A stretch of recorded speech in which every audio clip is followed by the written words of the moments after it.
Today we're diving into a really interesting topic in marketing, psychographic segmentation, or how businesses figure out why customers buy, not just who they are.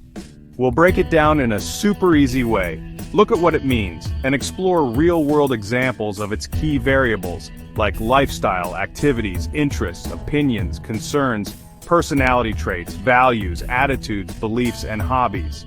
By the end of this video, you'll see why psychographics matter and how marketers use them to really connect with people like us. So, what exactly is psychographic segmentation?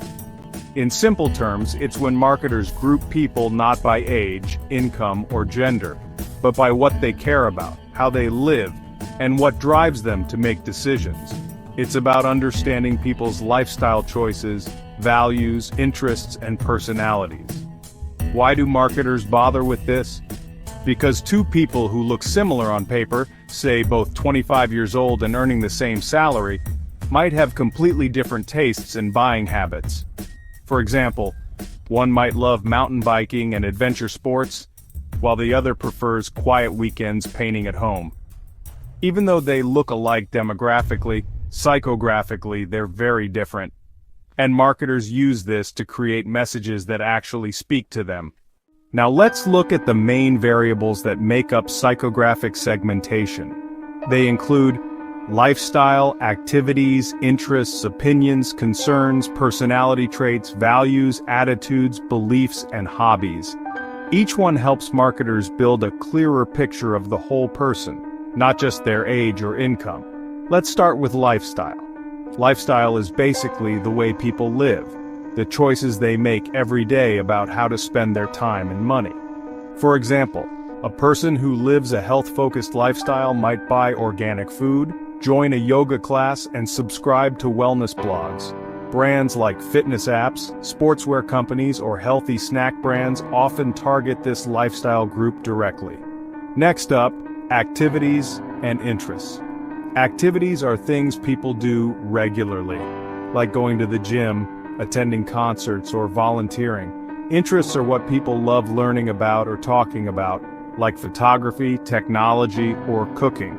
For example, a brand selling hiking gear might target people whose activities include weekend hiking trips and whose interests include following nature travel blogs or outdoor Instagram accounts.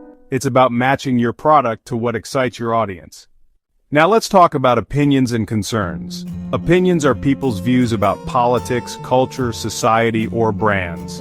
Concerns are specific things people worry about, like safety, the environment, or health. For example, a company that makes eco-friendly water bottles will target people whose opinions support protecting the environment and who are concerned about plastic waste. By doing this, brands connect not just with the need for a bottle, but with the values behind buying it. Another powerful variable is personality traits. These are stable characteristics, like being adventurous, careful, creative, or confident. For instance, luxury car ads often focus on people with confident, status-driven personalities, showing cars on scenic roads with powerful music and elegant designs to match that personality. It's less about the car and more about how it makes the customer feel.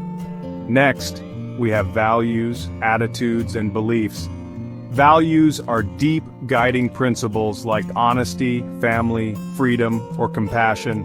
Attitudes are consistent ways of thinking or feeling, like being optimistic or skeptical. Beliefs are what people hold to be true. For example, a vegan food brand often targets customers whose values include animal rights, whose attitudes support plant-based eating, and who believe that veganism is healthier. This helps brands connect at a deeper emotional and ethical level. Let's not forget hobbies, the things people do purely for fun. Someone who loves gardening might buy gardening tools, join gardening groups on Facebook, and watch plant care videos on YouTube. A craft supply brand, for instance, will target people whose hobbies include scrapbooking, knitting, or DIY projects. By knowing what people love doing, marketers can design content and products that fit perfectly into those moments. So, why do marketers use psychographic segmentation? Because it helps create ads and content that feel personal and relatable, improves product design to match customer lifestyles and beliefs, builds a deeper emotional bond with the audience. Instead of guessing, brands learn what truly motivates people.